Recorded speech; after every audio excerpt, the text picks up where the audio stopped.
Have you ever wondered what it would be like to jump inside someone else's head? To see the world from their perspective. See how their mind works, how everything ticks. Well, today I want to talk about a game called Psychonauts.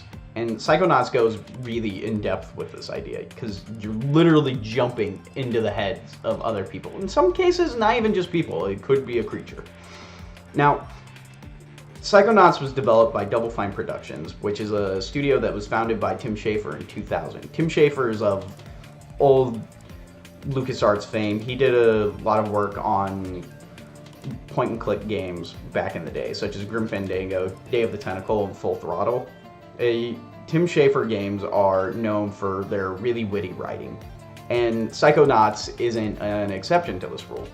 Psychonauts, I think, is known as a cult classic today mostly because of its writing. I mean, from a gameplay perspective, the elements work fine, but it's still extremely clunky. But there's still something really endearing and just special about how everything works within the game world. It's got a unique art style, and I think that really supports the themes. Because you see, the theme of Psychonauts is you play as a kid, Raz, who has psychic abilities and is able to jump inside the heads of other people and more or less cure them of their mental illness. And he tries to save the world using this means. And to become a Psychonaut, it's a little bizarre, but you get all your training at a summer camp. And I think that this is a perfect time to talk about Psychonauts, especially with the recent announcement of Psychonauts 2 coming out, if not next year, the year after, because that was recently crowdfunded.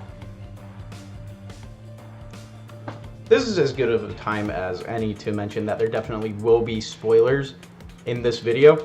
Now, this is going to mostly focus around level design, but there could be some potential major spoilers. I won't touch on the final level in the game at all. I feel like that may be a little too far, but seeing as how this is a 3D platformer and 3D platformers are driven by level design, I figured that I should definitely mention that this is going to be focused around level design. Now, the first level in the game revolves around Coach Oleander, and Coach Oleander's mind revolves around the idea of a war-torn, grizzled veteran who's really trying to overcome his PTSD, and the whole level revolves around these themes. You can see guns, turrets, trenches, barbed wire. The first level in the game is also a tutorial, and it introduces you to the collectibles in this game, or the major collectibles. And the major collectibles, when you're inside someone's mind, are what are called figments, which are, figments of your imagination. And in Coach Oleander's mind, those are also based around war and the struggles that go along with being a veteran. And then there's also baggage that's introduced, and those are like memories that can be locked away. And lastly, the main collectible within somebody's mind are these things called trunks or vaults. It would definitely be better to call them vaults. And the vaults, what they are they're the repressed memories that kind of form people into who they are. Now, following this idea of repressed memories, one of the stronger moments in the game has to do with the character Mila. She's another one of the teachers on the camp, and she teaches you how to use the levitation ball, which it's your quickest way of getting around camp and platforming. It's a fun mechanic, and it overall is just a neat way of traversing. Now, in the middle of her fun disco-themed level, though, you get to see repressed memories in a different way, rather than just the traditional vaults, which you still get to see the nightmares she has of her past. You actually get to see it in a different way. In her case, there's a trunk. Now, this trunk more or less contains her regrets, and the things that she regrets most in her life have to do with her younger years as somebody who ran an orphanage. And this memory that you get to encapsulate yourself in or this nightmare would probably be a more accurate way of stating it, is you are surrounded by all the children in this orphanage, and they all had passed when this orphanage had burned down, and it's just showing that this happy, bubbly character is still struggling with something, and that's a really powerful moment.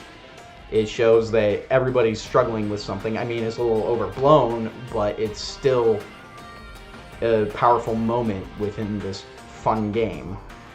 And that's something that's really important to note about this game, is there are a lot of small, powerful things, even if it's not done in the most tactfully of ways.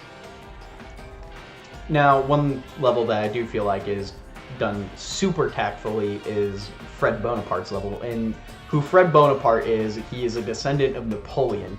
And his character story is, going into the game, he used to be an orderly at a psychiatric facility, but he eventually becomes a patient because he keeps losing in a game of chess to one of the patients at this psychiatric facility.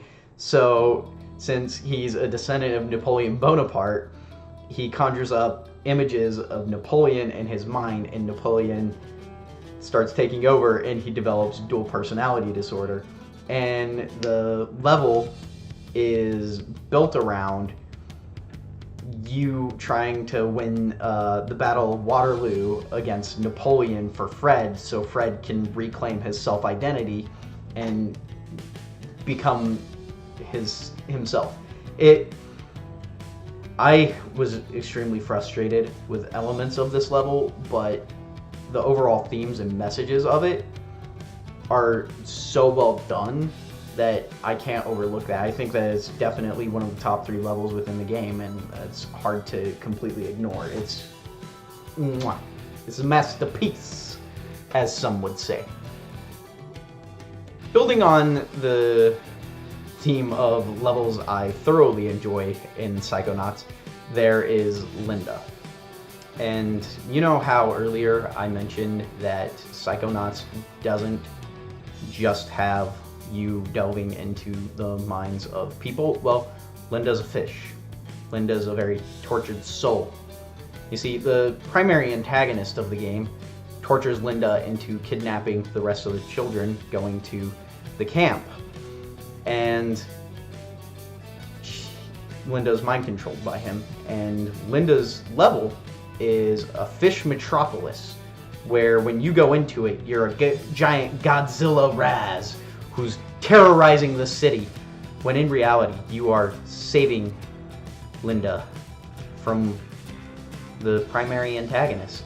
And it's just the way that it shows the fear that Linda has of humans now that she's been tortured by humans is just, it's ingenious, because it's built around this idea that all humans are kind of evil and wrong, but by the end of it, you save Linda, and you're besties with her, and she'll take you to the other side of camp, and it's such a good level. And if I was going to advise anyone to play this game for any reason, it's that level in particular, especially because it ends with a giant kaiju battle. It's like Godzilla versus the giant Japanese Sentai robot man from one of the old Godzilla movies. It's so good, and this level in particular is the #1 reason why I'd advise playing Psychonauts. Now, I think that on that note, it's easy to see where I stand on Psychonauts. It's easy enough to tell I thoroughly have enjoyed this game. I think that on an accurate 1 out of 10 scale, where it's not weighted towards every alright game gets a 7. I would say it's about a 7.75 to 8. It's clunky controls really weigh it down a little bit for me. I thoroughly enjoy the mechanical end of a lot of games, and this one does not hit that note spot on, but the music fits every level perfectly. There are some frustrating levels, but the way the writing and the themes tie into each other is just so immaculate, and it really does show that Tim Schafer has something special in his studio. yeah, they may be kind of screwing people over with the way they go about their crowdfunding things, but this isn't about their controversies. This is kind of about Tim Schafer's golden age and his golden era. And I, for one, am extremely excited to play Psychonauts 2. Now, this is my first video, but hopefully not my last. So if you enjoyed it, please like, comment, subscribe. Also, I am going to attempt to live stream every game I play on my stream, twitch.tv/pretentiouspuck. I play a lot of League of Legends, but that's not it. I tried to play Final Fantasy 15 on it, but I can't get that to run at a smooth 60 on my rig, and at the same time, it doesn't stream at a smooth 60 unless I'm down to 30 frames, so I've put that on the wayside. I'm thinking about streaming Vermintide 2 when I do finish Final Fantasy 15. So just please give me some ideas. And as always, I am Puck, and I am quite pretentious, and thank you very much.